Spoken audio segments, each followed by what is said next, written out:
Bethesda and Arkane Studios had a tremendous amount to live up to with Dishonored 2, and I'm happy to report that I'm reviewing this game in France, where a big chunk of the development took place for Dishonored 2. I'm not in Lyon, I'm in Paris.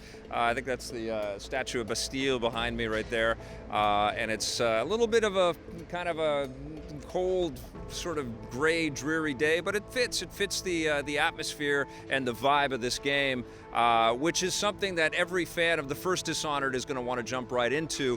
Therein lies the problem, though. It's very familiar. It doesn't really revolutionize this experience at all. It's very much, kind of a repeat of a lot of the same kinds of game design ideas and a lot of the same kinds of experiences that you had in the first Dishonored.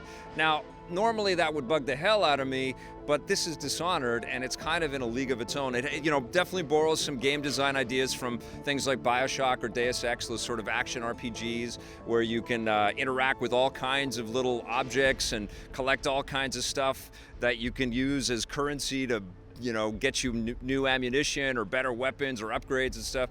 And there's tons of people to talk to, and there's tons of different ways to deal with enemies in this one. You can be merciful and not take care of anybody with the edge of your blade, or you can basically knock people out, or you can be a killer, and you can just go through and basically be a serial killer and hack and slash your way through everybody and turn everybody into little bits of like the human blender. You're kind of like a blender in this thing. The story kind of picks up 15 years after the first Dishonored. You play as not one, but two different characters in this.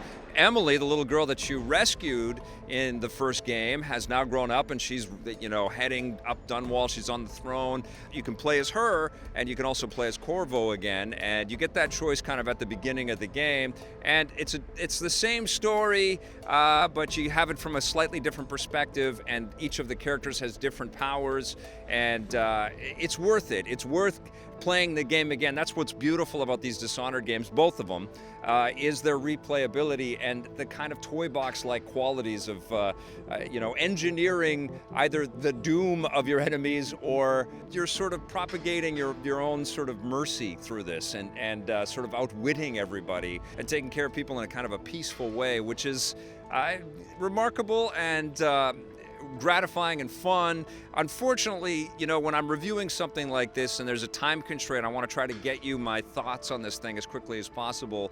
I don't have the patience to sneak up on everybody and knock them out. I killed everybody in this game. There was no two ways about it. I got right into battle with lots and lots and lots of people, but I felt fine because this is a game where you complete a mission and you go, well, I'm going to try that again in a different way, and you can save it anytime that you want along the way, and you're going to want to save like crazy because it does get hard, and then it doesn't get hard because this is a game where you level up like crazy. You find these runes all over the place, you spend them on all these great powers, and there's different powers for Emily than there are for Corvo. You don't play a ton in Dunwall. You basically escape at the beginning of the game, and then you're in the southern town of Karnaca, and it looks different. It looks like a gleaming white jewel, but then you get into it and it's just as, rat infested, and there's a lot of blood flies all over the place. Those blood flies are nasty.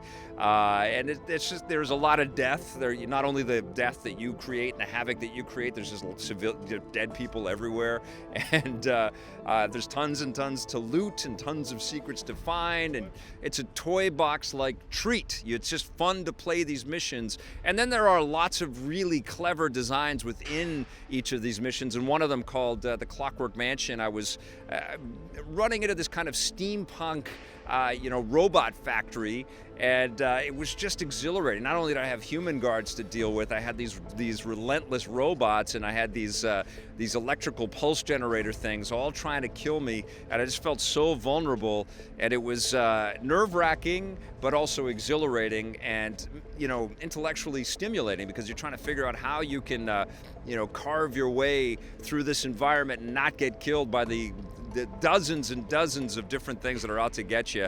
Dishonored is a really special franchise. I do wish that I was a bit more shocked by this game. I also love the fact that there are two different characters. It would have been fantastic to be able to, sort of go through this game and jump between the characters at any time and sort of experience and have a different perspective on the go, but as it stands, you kind of have to beat the game with one character. I mean, I guess you could have multiple saves going, but you basically beat the game with one character, and then you get to try it again with another character. And the story doesn't really change. You just have a kind of a different, fresh perspective with some different abilities and stuff, which is great. You know, co-op, of course, is a thing that springs into my mind. But I think this team at Arkane has just been so focused on getting us a really, really fantastic next level of Dishonored that it feels like the next step, an evolution, not a revolution, and that's okay. Dishonored 2 is still tremendous fun. There's tremendous value in this thing.